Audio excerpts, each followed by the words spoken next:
Welcome back to Word Blindness. This is Juliet Hahn. I'm here with my co-host, Brent Sopel. How are you? I'm fine, Juliet, and fine. Nice to meet you, Brent, too. Yes, and we have a special guest, Naomi Zeskind. She is a classic homeopathic educator. And everyone knows, I mean, Brent, he's heard my whole side of this world because this is a new world for Brent. That we're really excited about this. I mean, Brent, do you want to add a little thing in the beginning here? Well, I'm all about the drugs and the alcohol, and really want to use that to escape, as we talk about. But all kidding aside, this has been something that I'm against. Obviously you have ADHD, and the guys always make fun of drugs and alcohol, but I've always wanted to find other ways. I shouldn't say convince, try and tell people keep their kids off of it. And you've always talked about, Juliet, what you've gone through and what your path with your ADHD, and you found different things. So I'm very intrigued. You might not hear me talk as much as I normally blab because, Naomi, I'm very excited to hear what you got to say. Obviously you're a doctor, so you're smarty pants and on this panel, but I'm interested, in so many different levels of what you have to say today. Yeah. Well, I was really thrown into this field without intention. My background is actually being a child therapist and counselor. And I'm from the Netherlands, but in Germany, where my master degree is from, I used to do actually all the testing of children with ADHD and other things, autism, anything or emotional complaints. And I would also do the therapy and the parent counseling in the past. And so that's where I came from, and I came to the US, and I was thrown into this field through the experience with my son, who went through a lot of illnesses in a very short realm of time at a very young age without really effective help at all. And I was relying on the medical profession, and after going in and out of emergency rooms and everything else, and no medications really working for him, having very disrupted nights for a year at a time, I thought, well, I grew up in Europe. Homeopathy was much more used and popular there. Even my GP used homeopathic remedies in the past if I had a sore throat or shingles or whatever. Let me just contact somebody in California and find out what's going to happen. And I did. And my little son was very sick. Overnight, had no more illness at all. In the meantime, he's 35 and he's as healthy as can be. And I thought that's really weird. No, and you know what? And Naomi, I want to just jump in because I want you to continue. But like the listeners know that I was on meds for many years, and that I turned to homeopathy because of my middle son. He was having some issues after a vaccine, and so I was learning about this world. And I was like, I just want to know more about it because I don't know. I only know traditional medicine. My sister was going through the same time. And I happened to have stopped taking Adderall because, I had kids, and it kind of whatever hormones were in my body, my attention deficit wasn't off the wall. Now thinking about my older son, who this is before he was diagnosed with anything, dyslexia, ADHD, any of that. But when I started working with a homeopathic world and seeing the difference, I was floored. So I was like, wait, I need to keep like my mind open here. And my oldest never went on meds. I never went back on meds. I mean, it's funny because doctors would always say, or the teachers, I don't think he's ADHD. And I'd be like, we have the diagnosis. But I even said to the doctor when we got the neuropsych and all that, I was like, are you sure he's ADHD? Because he's not me how I remember myself before I used homeopathy. I was definitely that kid that was the active, spazzy kind of kid all over the place. And it really centers you. So I want you to finish the story of your son, and then I want to go into kind of the difference of this, Western, Eastern and that's medicine. Where I'm exactly ending. We're almost there. Basically, he was helped overnight, and I was curious why. And that's what we're going to talk about. How could it be? Not only was he not sick anymore, he was sleeping through the night. He was an easier child. His whole demeanor as a whole was there was so much balance. And I thought that's interesting. So I took many courses on homeopathy. I became an educator. I taught a lot of homeopathy, and I can keep my history short, but I did 8 years of education for actually professionals, as well as was a study group leader, did then another, I have been studying for probably a total of 15 years homeopathy, teaching it to pharmacists, to medical staff, to nurses, and also lay people, how to use it in your home and how to use it wider, because there has been a lot of interest over the years. When I started 32 years ago, I was called that I could be associated with a witch doctor. How could I teach something that was unknown in the US? However, a lot of people in grassroots movements have just gone your route, and many routes that way. What I found intriguing, and that's what keeps, for me, homeopathy as a wonderful tool and a wonderful way for ADHD, for also other issues, is that in the first place, we see an imbalance, right? With ADHD, we see a child that has attention issues. It can be a child with hyperactivity and being very hyper and being very overstimulated, very easily overstimulated. And it can also be a very quiet child that just is daydreaming and goes into other places and just misses half of it, or is disorganized, or, is busy with one thing and can just not multitask with another thing, and so on. And every individual that has what we call ADHD or has attention issues is different. There is no one size fits all. And that's what homeopathy expresses in its deepest core. That is what intrigues me about homeopathy. It is that you look at the individual very precisely. So if somebody comes in, like your child, to a homeopath, you sit down at the first meeting for 2 hours. And in those 2 hours, you elaborate really, what is it? Where do you see the attention issues? Has there been a diagnostic workup done by a psychologist? Of course, a homeopath will look at that. How does it express itself?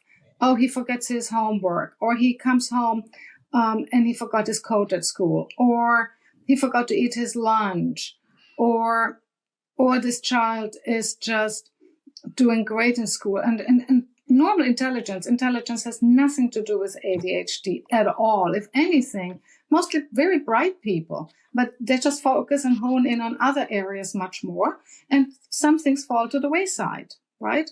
And it has its plus and its minus. It's not only minus. They can be very creative and very productive, people with ADHD. And besides that, everybody has ADHD, in my opinion. Everybody has somewhere some attention issues, particularly nowadays.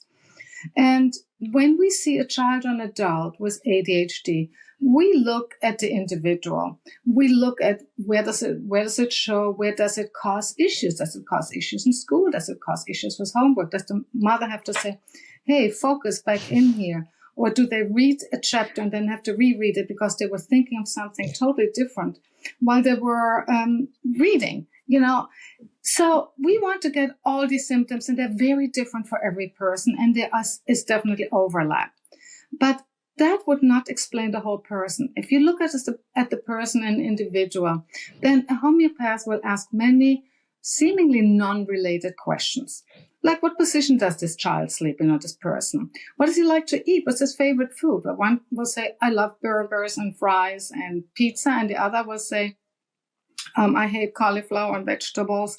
And I like, I love fruit and yogurt. And everybody will give you a different part.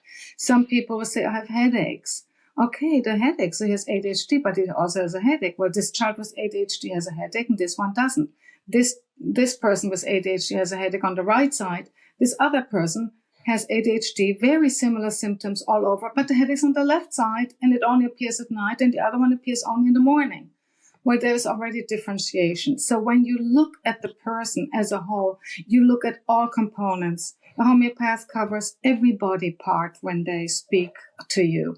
They say, okay, tell me more about yourself. Do you have any trouble with your nails? Do you bite nails? Do you have any skin issues? How are your eyes? Do you get frequent upper respiratory infections? I mean, how many people will you see who say, oh, I also have allergies? By the way, very often common for people who have ADHD. That's strange. They also have allergies. Food allergies, environmental allergies. Isn't that interesting? So we don't leave that out. a homeopath looks at all these components. And based on these components, they make a decision on the treatment. Now, what is the treatment? Treatment is giving, in the end, one single homeopathic remedy. This is according to the laws of similars in homeopathy, the laws of that were created by Dr. Samuel Hahnemann, precisely. I have like a whole drawer. This is actually hilarious because I have like probably 10,000 in the drawer behind me, but this is what it looks like. So is that a liquid? Is that it is sugar pellets. So when you look at it, homeopathic remedies are suppressed into sugar pellets. Okay. They are made from liquids. Okay. They're over-the-counter medicines regulated by the FDA as OTC, with also always the symptom written and shelf life written on it and how to dose it. Homeopaths will give you different instructions.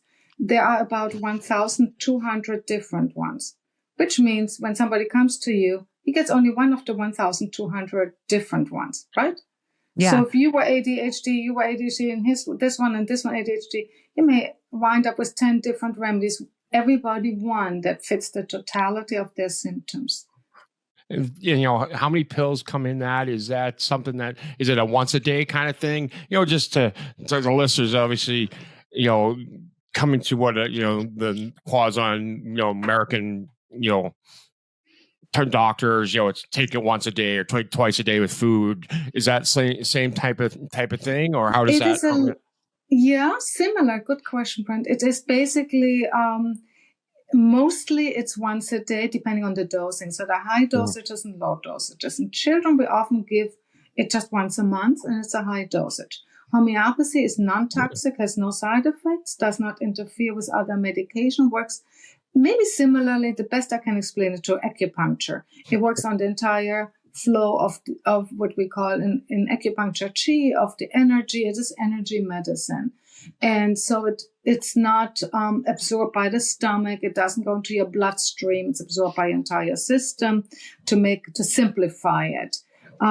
Most people, adults, will take it though once a day in a lower dose. Mm-hmm. Every morning upon awakening, they'll take 2 pellets is the most common way of taking it. Can I jump in real quick? So, and I'm going to laugh because, so for instance, like all my kids have different schedules. So I always tell Brent about like the notes feature in the phone. And he's always like, God, you in the notes feature. And I'm like, no, I have to live in my notes feature. So every one of my kids and myself, and Dan has gone in and out. Dan at times uses it, at times he doesn't. It's, he jumps on board and jumps off, jumps on board. But the kids all have, and they have since, Penelope's done it. She was in utero because I started using my remedy when I was pregnant with her.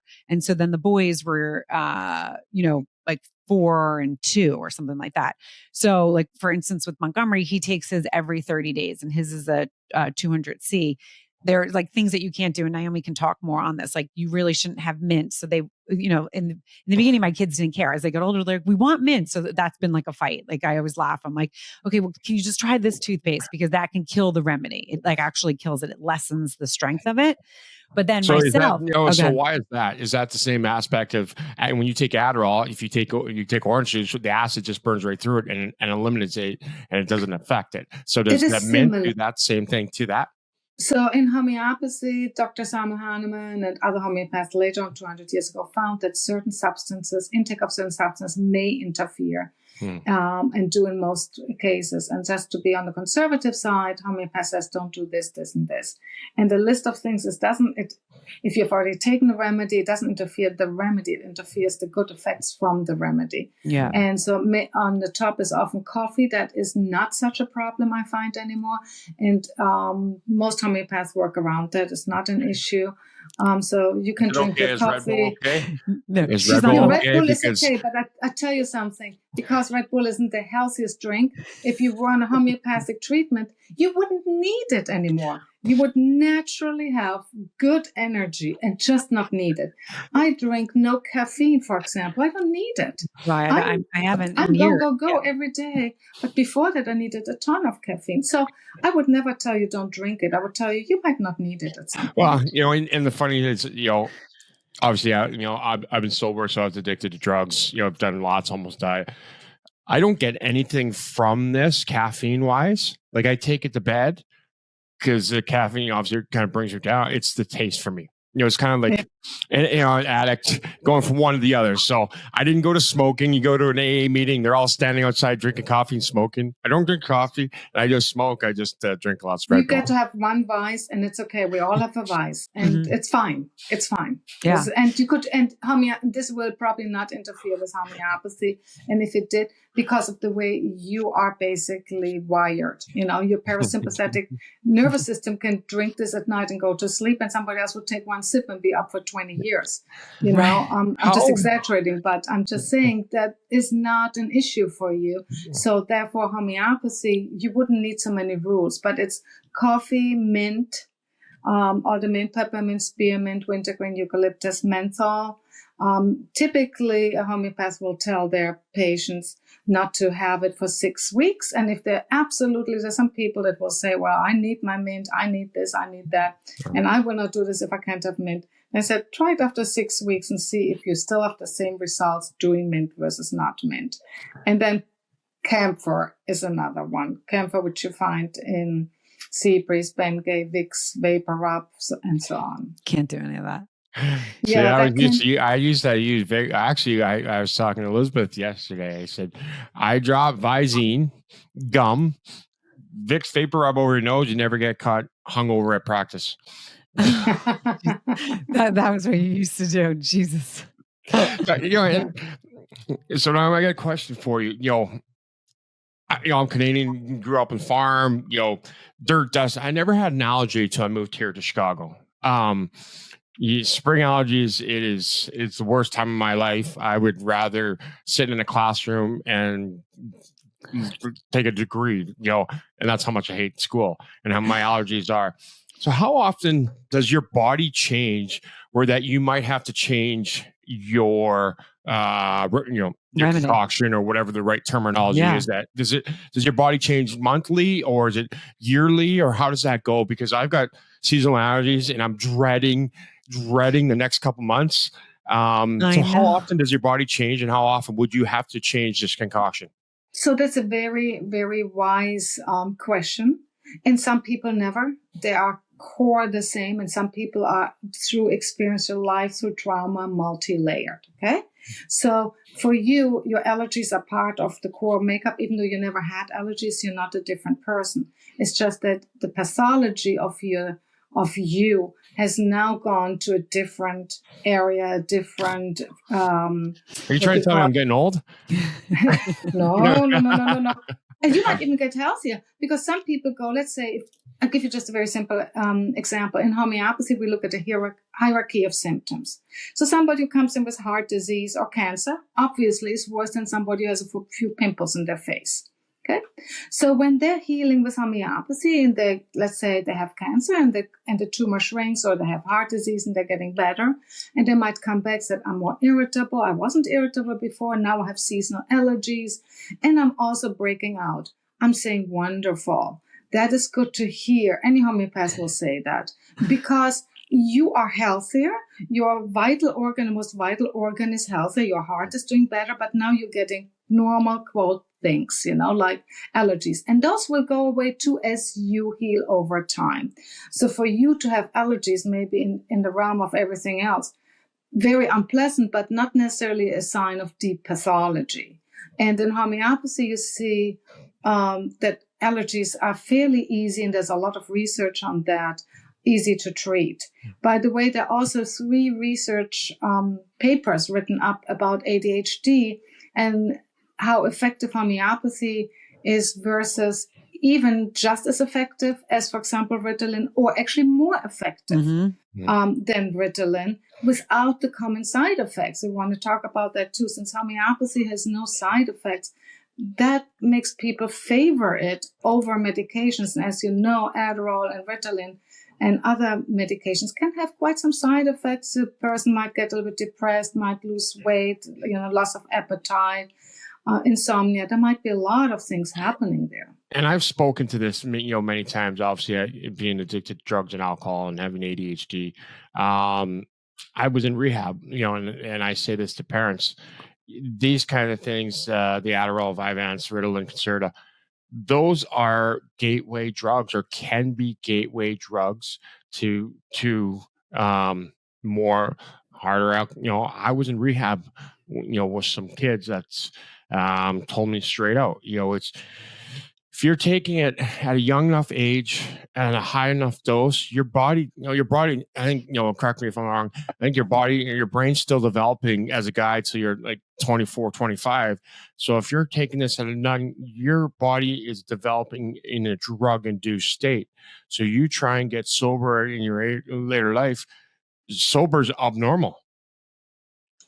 So this is, so obviously I'm huge on not taking that. I was there. I'm a lot, I'm sober today, and I watched, Congratulations. Thank you. I know one of the kids that I was with is passed away.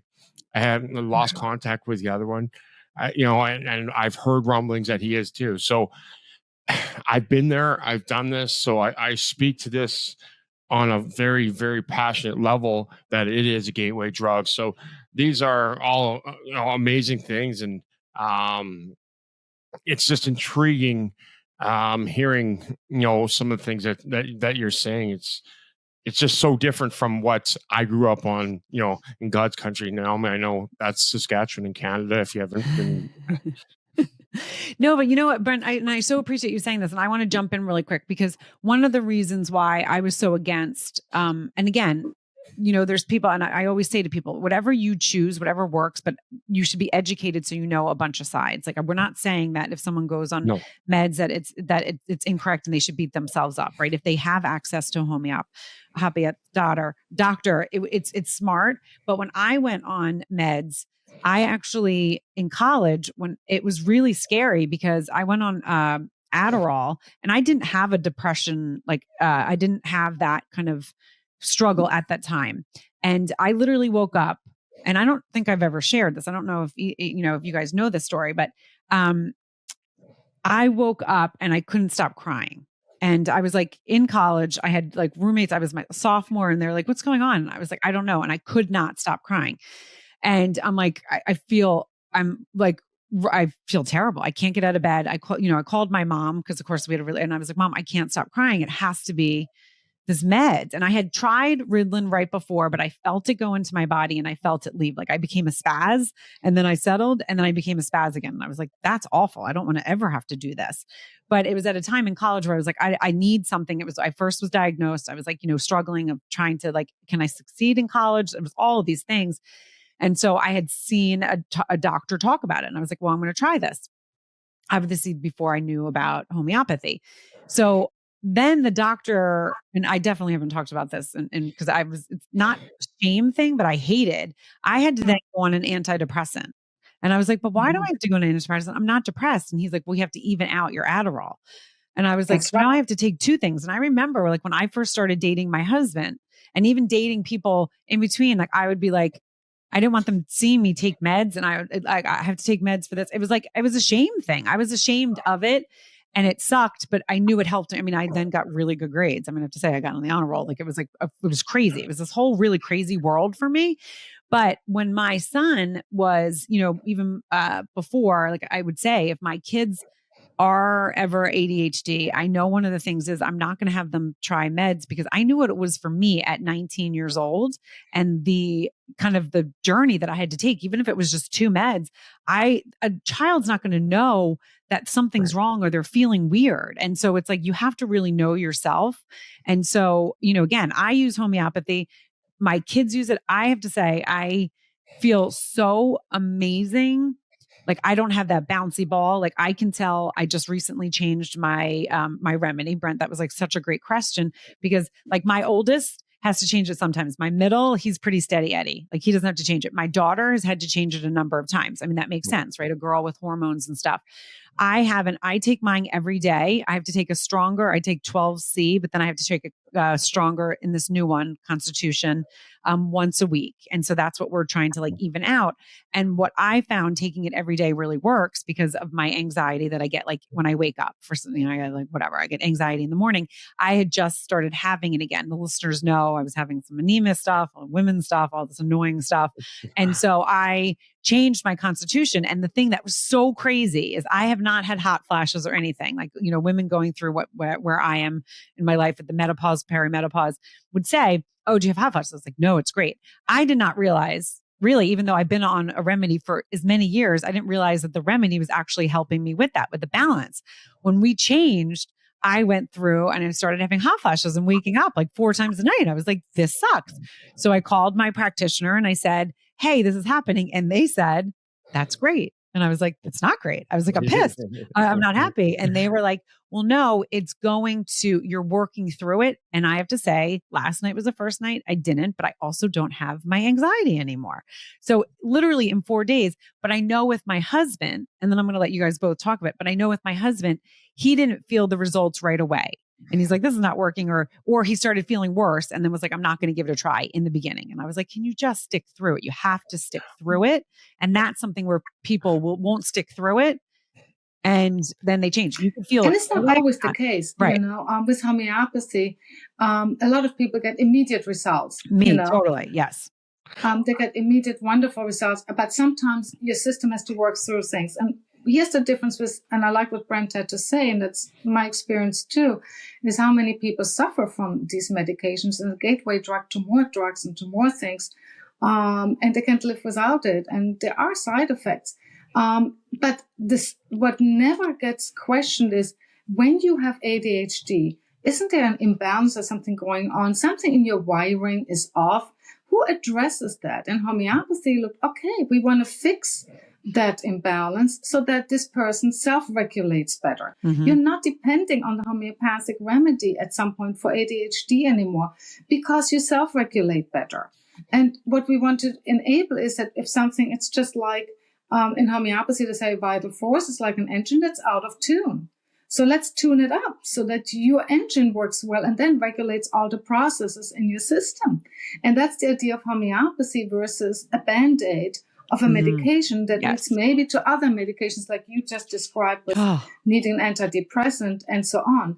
And healing is not a quick fix and boom. That's what we think. We want that. Healing is a process.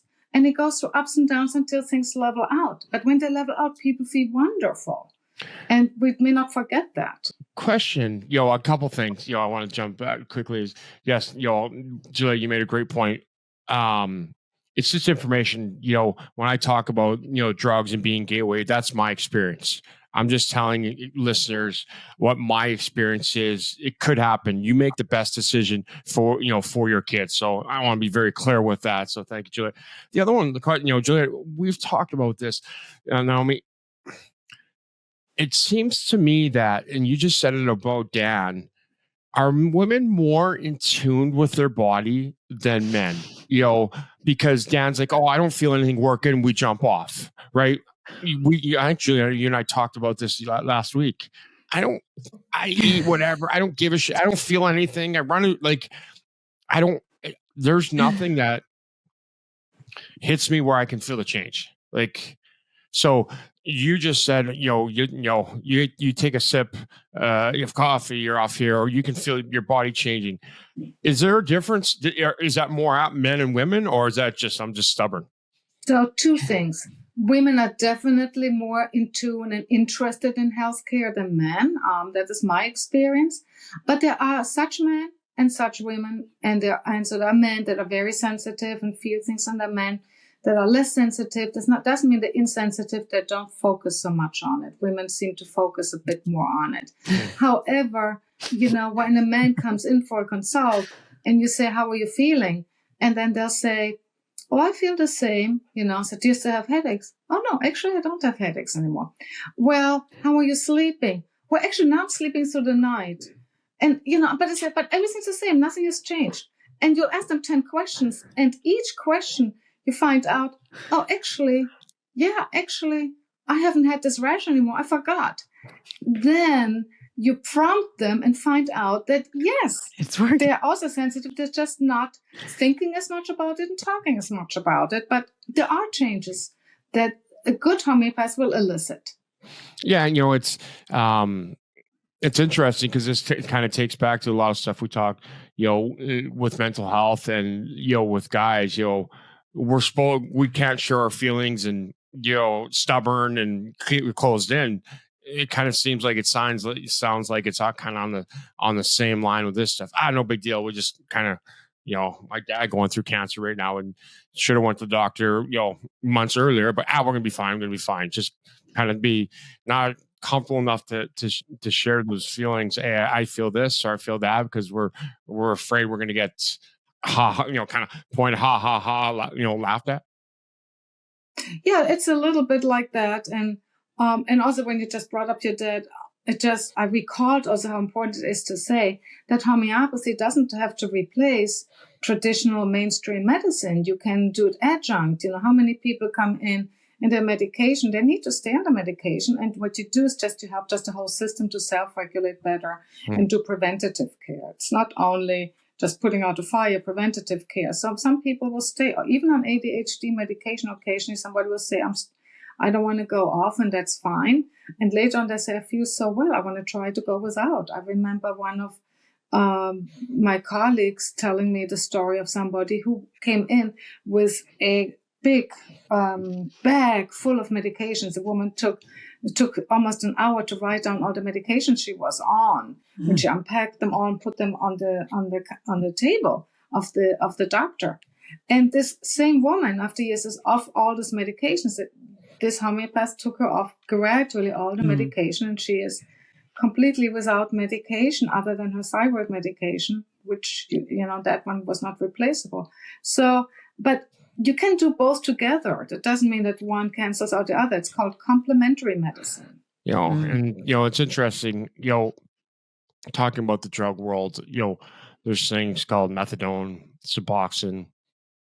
Do you have a lot of patients that come in on those that can't get off, that you're able to help, remedy that to exposure? Because, this is obviously goes down a little bit of a different rabbit, is that most people, there isn't very many doctors, they'll put you on that, which is, to help from addiction from opiates. So if you go to prison, you obviously you don't have your heroin in there. They give you this stuff, but no doctor knows how to get them off. Is there something? Do you have experience with that? So a lot of homeopaths will use homeopathic medicines for addictions successfully. And definitely successfully. And it's a slow process. Sometimes little relapses, but often very successful, from smoking to drug addictions to heroin addictions. A little bit difficult. Yeah, that's a different because they're being pulled into the community and so on. Yes, but also possible. So yes, it can work for addictions, especially if the patient is interested in working on addictions. And it's the same with ADHD. Back to the ADHD, is people come in with ADHD medication, and they want to be off the medication, especially children, lots of children. And because they don't like how they feel on it, they voice it. They say, I just feel, and I feel blind. And they go slowly off, and you give them homeopathic remedy, and they're doing great. Yeah. The focus is great. They feel good. And they say, I want this. I don't want this medication anymore. See, that's the problem with me, is like, and this has been interesting. Adderall is a synthetic speed. I think the most you're supposed to, you could take is 30 milligrams twice a day, so 60 milligrams. I used to get 60 tablets. I think that's 1,800 milligrams. I'd finish that in a week. Yeah. I'd finish that in a week. That's supposed to last people a month. I loved the feeling I got from it. So that's a true addict for people. That's me. Yeah. I've seen people that take Adderall to stay slim. I've seen people, young girls, taking it to do well in school, but not prescribed. They just take it from their friends. I have some that do it again to stay slim, to suppress the appetite. I mean, like you said, I mean, it's a dangerous thing. I mean, because as Brent, I think I at one point was taking 60 a day milligrams, but that's because that's what, like, I have a high metabolism. So I would like burn through it. So I like needed it. And if I didn't, especially in college, but I remember, outside when I still was taking it in the city, I would have a friend be like, let me just try it. And then they would be like, I cannot believe that you take this and you're normal. And I'm like, well, because it's my body chemistry, but it's one of those things that, like, I was so happy when I was trying to, obviously when we had babies and we stopped, but I remember being like, I don't want to go back on it. And that's when I found homeopathy, in between my kids. But I remember after my middle son and not being pregnant, not breastfeeding. And it literally, my attention deficit came back. Like, I felt a bouncy ball going from my head to my toes. Like, I could literally feel it. And I remember saying to Dan, I was like, we were going to dinner. This is where we're deciding, like, if we were going to try again or start trying again, or we were going to put a pause on it. And I said to him, I go, I'm driving myself crazy. I said, this bouncy ball. And he goes, oh my God, I'm so glad that you said it because you're driving me crazy. And he knew me only on meds. I mean, I remember, again, we talked about, on this podcast, like, I am a confident person and I was still even confident back then. But I remember for a second being like, wait a second, he's only known me on meds. He hasn't known, he knows my energy, but he doesn't know my energy. Right. So I remember being like, oh, honey, this could go a little wild for you for a second. But then the pregnancy was those hormones. So when I said to him, the bouncy ball, he goes, you've been driving me crazy. And we literally then that night, we're very fortunate, got pregnant with Penelope. And then that's when we found homeopathy because of Truman. But it is a really fascinating thing. And I'll have people all the time because I talk about it. I mean, I'm really proud that this is the route we did, but like, where do I find someone? And I'm like, if you don't have them in your area, you can do, you could do Zooms and all of those things. Can you talk about, in your experience, educating people, Naomi, do most homeopathic doctors and educators like to see their patients in person? Can they do them virtually? Like, what is the protocol there? And is there a lot of them in the United States? Mm-hmm. Like, because when you talk about neuropsychs, I mean, is because people can't find them. Are there people like yourself readily available? Because I don't know.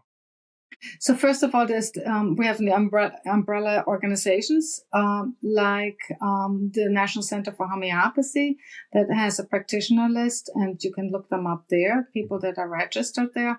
And then there's also the North American Society of Homeopathy, and there's and they have a list. And then there's also the Naturopathic Society of Homeopathic Practitioners. So you can find them there. Things have changed. People used to like seeing people in person. Of course, it was also, think about it, 25 years ago, there was no such things as what we are doing right now, Zoom and Skype and audiovisual. It didn't exist. And so it was often done by phone if they were a long distance or people traveled very far. Mm-hmm. And nowadays, it's hard to say because a lot of people now, like since COVID, and that's something has changed, they like really Zoom appointments, Skype appointments, and not have to come into homeopath. But seeing a patient is vital if you don't know them. You can do follow-ups, but you got to see them at least in the beginning or a few times because, their expression tells you a lot. So do you mean you have to see them in person, or do you need to see them visual? Mm-hmm. Visual, just a visual. It is in person, but better. Yeah. Because what you see is, what you see, you can hide things. So when you see somebody like me here, and then if then there are people, in the office and they go like this down there, constantly doing like that, or you see that I have all see my them things. come in, yeah. And you see that, how they're sitting very cramped and so on. So some of the things you will miss on Zoom that you see in person. So the best thing is in person. Okay. If they have a rash, they may have a rash. They may come in and look perfectly fine, and then the legs are full of rash, and you ask, do you have any skin issues? And they say no. Mm-hmm. Or somebody sits in front of you and they sniff. every moment. They said, "Do you have any sniffles?" "No, I'm fine." "Do you have any allergies?" "No, no, no." I mean, there are a lot of things to see that you need to see for sure. Mm-hmm. And some of them you can see on an audiovisual appointment, and some you really need to see in person. Also want to just quickly say, so that people who listen to this podcast or see this podcast, when Juliet, when you say you use the homeopathic remedy during pregnancy, homeopathic remedies do not interfere with pregnancies. They don't go through the bloodstream and are completely safe during pregnancy. So that needs to be emphasized. Mm-hmm. At least I'm going to be worried vitamin about C. that. Right. No, that's perfect. So Yeah. Naomi, and also because I have had people say to me, okay, I know that I have a naturopath in my area. Can you take us through the difference between a naturopath doctor versus a homeopathy doctor? So a naturopath gets a lot of education in a lot of different fields, right? He is a naturopath and has a medical training. He can prescribe antibiotics, but they often go into nutrition more, and to supplements, and then they can specialize. So some specialize in going to acupuncture, some do a little bit of homeopathy, some become total homeopaths. 100% do homeopathy. Not many, but some certainly do. Some branch out to adjustments. I mean, there are many things they can do. A classical homeopath, meaning that they really treat a patient with what we call constitutional prescribing, not multiple remedies at the same time. Some people say they do homeopathy, they've taken a 4-week course online or by themselves, and then they give somebody 10 remedies. Well, you only give one remedy at a time. It's according to the laws of homeopathy and the laws of similar, it's one remedy at a time. And so there are a lot of classical homeopaths that specialize just in homeopathy. It's very intricate. It's not an easy profession. Is there, obviously doctor like the DR, is there people that trying to, as you just said, you just caught me by saying some people, want to give and pretend they're, homeopathic, give 10 remedies. Is there, a tagline, or I don't even know what I'm trying to say. You mean like the PhD, or PhD a DR, or what's on the end of it? It's not fake. Yeah, they have right now definitely homeopathic certification. Okay. That is regulated by the homeopathic doctors and so on. However, it is not recognized by every state. So by state, they accept licensures or not licensures. So that's the whole issue. State like Virginia, for example, doesn't. A state like Vermont recognizes homeopathic professions. So it really goes state by state. That's still a regulation that needs much more tweaking. And that's and as someone's going and looking, I mean, that's something that you said in the beginning, is that you went through a lot of education. This is not something that you can go and get like a 4-week course, as you said. Like, it's not a certification. Like, you really need to look in and see what the person that you're going to has the credentials to be able to do it. Because when you were talking about the questions, I remember my first appointment, with my homeopath, educator. Now I can't even speak. With my doctor, it was really interesting because it was like, are your feet cold? Do you sweat at night? Are you hot at night? Are you cold? Like, all these different questions that I was like, I love thinking about this stuff now. And I think I remember I asked them, because this is when I wanted to get Dan involved. I was like, wait, is it going to be as long as my appointment? And they said, no, men's appointments are a little shorter and I could feel like, and that was interesting because it was like a woman had to go through all the pregnancies and all this different things that they had. And women obviously like to talk a little bit more. Not all women. We're saying it. You talk to Brent's like, I'm not going to ask any questions. And he's asked more questions. But there is so much behind it that it's important to do your due diligence before. Correct.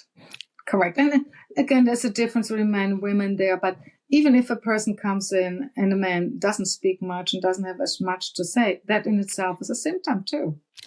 Whoa. What do you mean symptoms?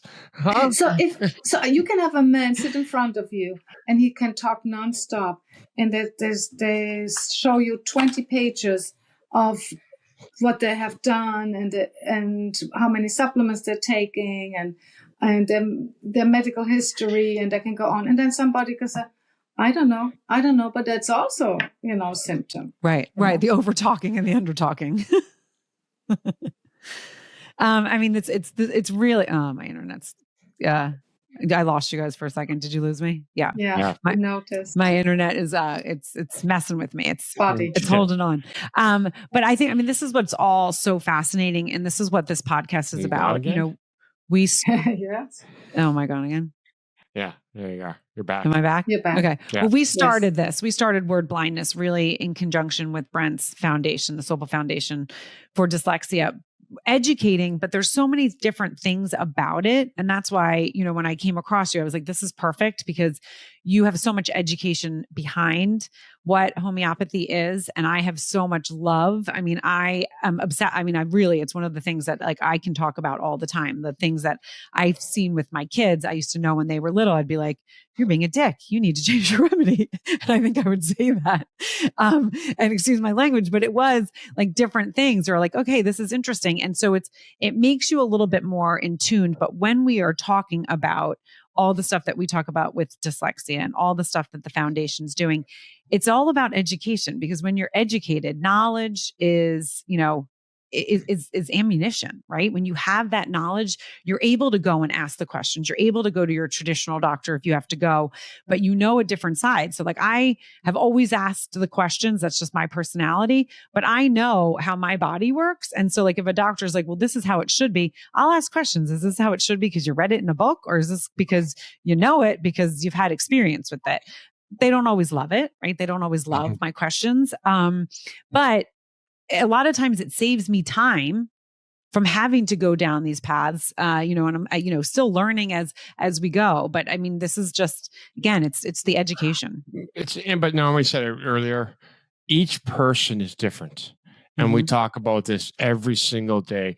Each dyslexic's different. Each dyscalculia, each ADHD, each dysgraphia, each one of us is different, so there is no cookie cutter, which, Naomi, it was awesome for you to hear you say that, because we speak on this, podcast all the time, is each one of us are special and unique. We all do not fit in one big book. So, Juliet, you asking those questions to that doctor, good. You made him uncomfortable. Good.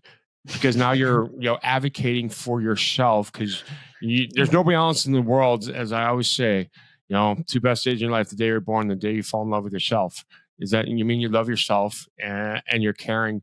That's called self-love. When you're asking questions to a doctor, no matter if it's a homeopath, no matter if it's a occupation doctor, no matter if it's a physician, whatever it is, you love yourself enough to ask those questions.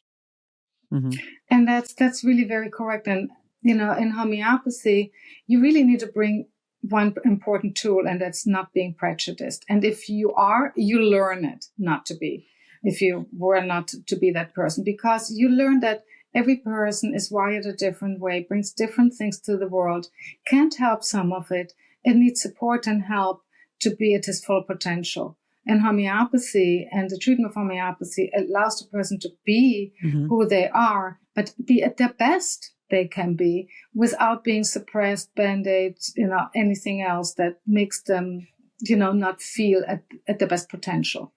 And that's really very, very important. And one of the things, and I want to bring it in my one, I won't say what kid, because they're not listening to this podcast, but I won't say it. But one of the things that was so fascinating, I took you through my hot flash kind of situation. But one of the things that was really cool is one of my children, and I want to say he, so it's either or, when he would get embarrassed, he would put his face down. He would put his face down and hide. And I remember being like, okay, well, you don't have to be embarrassed. It's okay. Don't worry. And I would talk him through it, but it was always. And that was one of the things that we worked with our practitioner, our homeopathic practitioner, on that.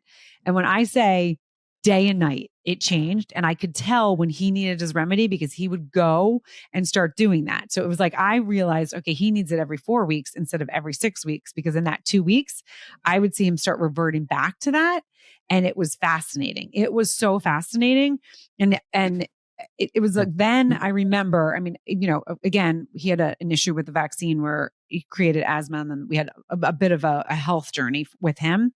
And I saw the effects there, and I believed in the effects, right? But then seeing not only the effects in health, but then the personality was what was really cool. I mean, my kids, though, all the times would be like, it's not just, I throw it down their throat. Still, I have to say, even my 18-year-old, when he knows, and I'm like, it's time for the remedy, and he'll say, oh, this doesn't work, but he still always takes it. That's right. That's exactly right. And so I know he knows. What you hear in teenage. We can't admit mom's right all the time. Come on, that's not what we do. Right. And it seems such a nonsense. Right? You have to take it. And it's not that if he didn't take it, he would go back to square one. That's the good thing about homeopathy. What's healed is healed. But you wouldn't just be at your utmost best level. And we always question that. A lot of people always ask about homeopathy. Why do you have to keep taking it? Though it's really not such an issue because it tastes good like sugar and it doesn't have any side effects. And I say, we don't live, on an island in bliss with a lot of peace and no problems going on. We live in a pretty stressful world, environmentally, in your own home. There's a lot always going on in people's lives. And then we have genetic factors and so on. Given all together, we are just not going to be at optimal health without help at this point anymore in this world. And for that reason, it's great that there is something that can just always get you again up a notch and keep you at a good level of well-being. It's true. Yeah. Brent, do you have anything to add? No, we could go all day, but Naomi, thank you very much because this has been very insightful. Juliet's obviously a big proponent to this and talks about this all the time, but to have you on here and you'll find time to, in your busy schedule, to come on here. And the last question, why did you come to the U.S.? That's a complicated issue, but it really ended up being visiting. My father was living here and falling in love with somebody whom I'm married to. He's worth it. He's worth it. I do miss the Netherlands. So I miss Amsterdam. I miss life there. I miss where all these complementary medicines are more available and more acceptable. But I have a good life here too. I love that. Well, thank you again, Naomi, for joining. And you guys, you know what to do. Like, rate, review, and share. This is an episode, as Brent and I have said, we're bringing you so many different sides because we really are here to educate, because we really are going to make change. So we want to get you thinking. So you don't know who in your life needs to hear this episode. So don't forget to review, rate, and share. Thank you again for joining another episode of Word Blindness, Dyslexia Exposed.